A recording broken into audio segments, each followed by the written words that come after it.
Jadi sekali lagi saya tidak menyalahkan sampean semua. Kenapa ayam-ayam sampean kemudian kurus dan tumbuh kembang secara lambat sekali. Ya. Karena sekali lagi saya katakan bahwa untuk mempercepat proses pertumbuhan dari ayam-ayam kita atau untuk membuat ayam-ayam kita bisa tumbuh kembang secara normal itu bukan hanya persoalan pakan berprotein tinggi yang kita berikan pada mereka. Tetapi pada faktanya ada hal yang sangat penting yang harus teman-teman lakukan dan tidak boleh ditinggalkan. Karena memang jika ditinggalkan satu hal penting ini, maka bisa saya pastikan ayam-ayam teman-teman pasti akan tumbuh kembang secara lambat. Itu yang membuat kenapa ayam-ayam kita tidak cepat besar. Yang pada akhirnya teman-teman nanti bisa mengalami kerugian yang sangat luar biasa. Akibat sudah tidak sesuai lagi antara biaya atau jumlah pakan yang kita berikan pada ayam-ayam kita dengan bobot yang diperoleh dari ayam-ayam yang kita besarkan, teman-teman. Untuk itu jangan kemana-mana, kita akan lanjut setelah yang satu ini.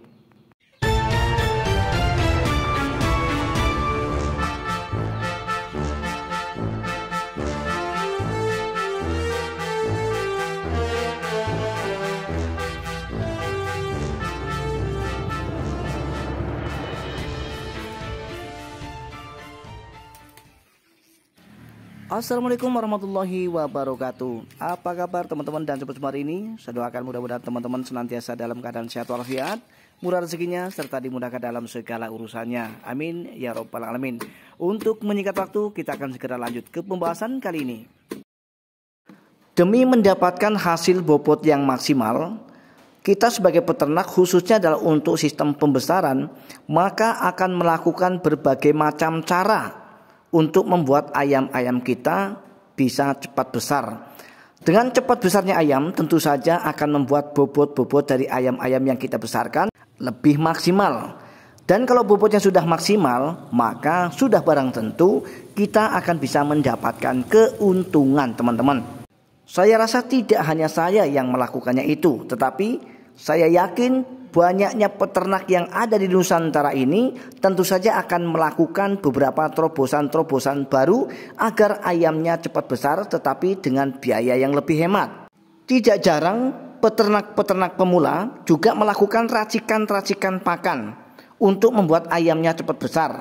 Baik dari racikan pakan yang berasal dari alternatif secara mutlak atau murni maupun dari alternatif yang kita padukan dengan pakan pabrikan juga. Nah, tetapi sayangnya banyak sekali kesalahan dari pemula peternak yang meracik pakan-pakan alternatif untuk sumber pakan ayamnya.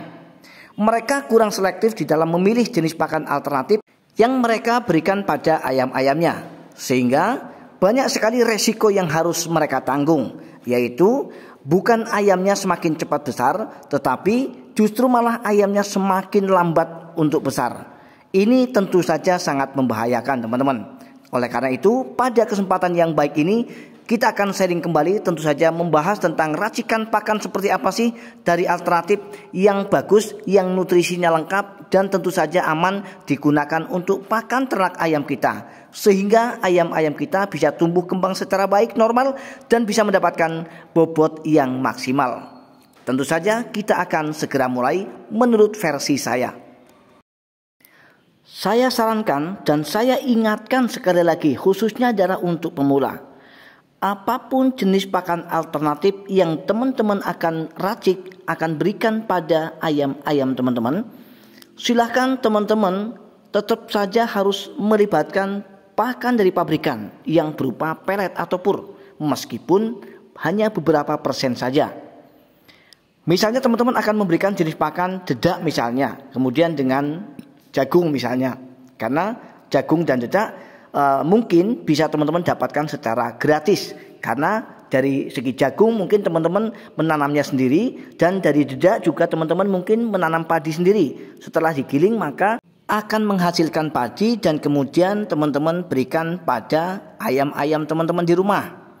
Nah, tetapi yang menjadi masalah adalah Teman-teman terkadang hanya memberikan jenis pakan ini yang berupa dedak padi kemudian dicampur dengan jagung dan dicampur dengan sayuran-sayuran lain atau pakan alternatif lain tanpa teman-teman seleksi terlebih dahulu.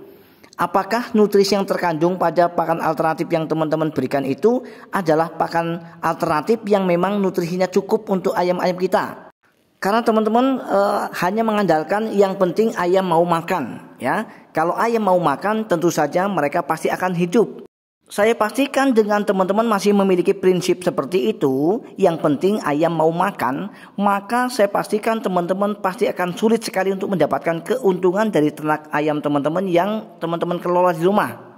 Karena niat kita untuk usaha ternak ayam kampung itu tidak lain tidak bukan hanya untuk mendapatkan keuntungan dari ternak yang kita kelola. Jadi kalau kita usaha ternak tetapi keuntungannya tidak ada, ya buat apa dilakukan? Kalau hanya sebatas melihat ayam yang penting hidup, kita tanpa harus melakukan usaha pun tetap saja bisa hidup. Nah, persoalannya kan kita memang pengen untung. Jadi kalau pengen untung, kita perlu usaha, perlu upaya. Apa usaha dan upaya yang harus kita lakukan untuk kita bisa mendapatkan keuntungan dari ternak ayam kampung yang kita kelola? Salah satu cara yang kita bisa lakukan adalah dengan cara kita kreatif untuk menciptakan atau meracik pakan yang bisa mempercepat proses pertumbuhan dari ayam-ayam kita dengan biaya yang murah tetapi kualitasnya mewah. Artinya kita dituntut untuk mengerti, memahami jenis pakan alternatif apa saja yang mengandung nutrisi tinggi. Dan beberapa jenis pakan alternatif yang biasa saya pakai, yang biasa saya gunakan untuk pakan ternak ayam saya, di antaranya adalah dari sayur-sayuran, baik dari daun singkong atau daun ubi, kemudian daun kates, dan juga daun kangkung. Karena ketiga jenis sayuran ini memang sangat mudah saya dapatkan. Selain itu sudah saya pelajari bahwa kandungan nutrisinya sangat bagus sekali, apalagi ketika kita campur dengan daun kates atau daun pepaya. Selain bisa untuk pakan, daun pepaya ini juga bisa untuk sekaligus jamu untuk ayam-ayam kita. Nah, tetapi yang perlu teman-teman ingat adalah jangan hanya sayuran saja yang kita berikan pada ayam-ayam kita. Maka ketika kita berikan hanya sayuran saja, besar kemungkinan ayam kita tidak akan mau makan atau sulit untuk makan.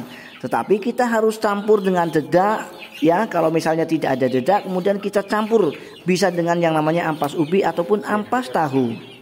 Dan yang lebih penting lagi, apapun jenis pakan alternatif yang teman-teman berikan, tentu saja dengan tingkat keamanan yang bisa dipercaya, maka jangan pernah lupa teman-teman untuk mencampurkan pelet atau pur. Seperti yang sudah saya katakan tadi di awal, ya. Kenapa saya harus merekomendasikan untuk teman-teman mencampurnya dengan pur ataupun pelet? Seandainya pakan alternatif yang teman-teman berikan atau yang teman-teman dapat dari alam itu adalah pakan alternatif yang kandungan nutrisinya rendah, maka teman-teman tidak perlu khawatir lagi untuk takut nanti ayamnya akan kurus. Kenapa? Karena kita sudah topang dengan pakan dari pabrikan, yaitu pur. Mengenai mereknya silahkan teman-teman cari saja di toko pakan ternak. Kalau saya memang biasa menggunakan Bravo 511. Nah, jadi Bravo 511 atau pakan pabrikan ini sifatnya hanya sebagai penyempurna saja teman-teman. Artinya harus lebih banyak pakan alternatifnya daripada peletnya. Karena kalau sampai lebih banyak peletnya daripada pakan alternatif yang kita berikan, maka sama saja kita masih tetap membengkak di biaya pakan. Ya teman-teman. Bukankah kita menggunakan pakan alternatif dengan tujuan menekan biaya dan meminimalisir biaya pakan? Nah, jadi percuma ketika kita sudah menggunakan pakan alternatif tetapi pakan pabrikannya juga kita berikan secara porsi banyak. Itu ya sama saja tidak ada artinya kita menekan biaya pakan teman-teman. Yang paling penting adalah jenis pakan alternatif itu benar-benar jenis pakan alternatif yang kira-kira memang layak. Artinya kandungan nutrisinya itu benar-benar cukup untuk ayam-ayam kita teman-teman. Sehingga meskipun kita hanya campurkan dengan pelet ataupun pur secara jumlah sedikit atau dengan porsi yang sedikit, maka kita tidak perlu khawatir ayam-ayam kita tumbuh lambat. Tentu saja menurut pengalaman saya, ayam-ayam kita tetap akan tumbuh secara normal ketika kita mengkolaborasikannya tetap menggunakan pakan pabrikan, meskipun dengan kadar yang sedikit atau dengan jumlah yang sedikit. Dengan begitu, dengan kita sudah paham tentang racikan pakannya apa, kemudian jumlahnya berapa, maka tentu saja insya Allah kita akan bisa mendapatkan keuntungan dari ternak ayam kampung kita yang kita kelola, teman-teman. Akhirnya saya Jadi Sultan TV mohon diri, mohon maaf atas segala kekurangan. Assalamualaikum warahmatullahi wabarakatuh. Salam ternak.